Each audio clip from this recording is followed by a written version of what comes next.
Hey Shopee fam! In today's video, ituturo ko naman sa inyo kung paano ka nga ba makakapag-generate ng custom links dito sa Shopee Affiliate Program. So without further ado, let's go! So mayroon tayong dalawang method para gawin ito.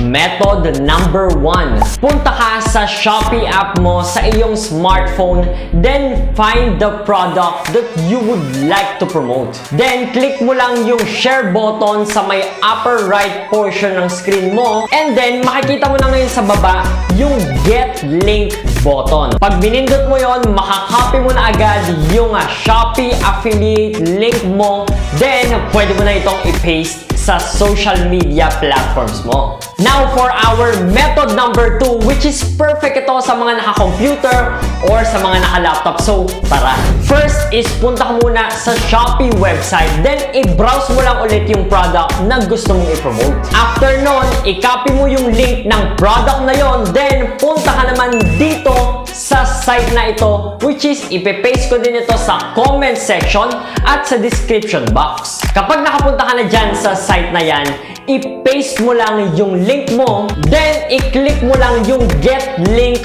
button sa baba na makikita mo na doon yung link mo kapag clinic mo yon.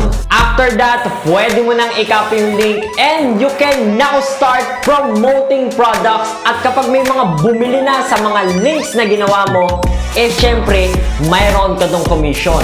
And to learn more about this earning process, click the next video.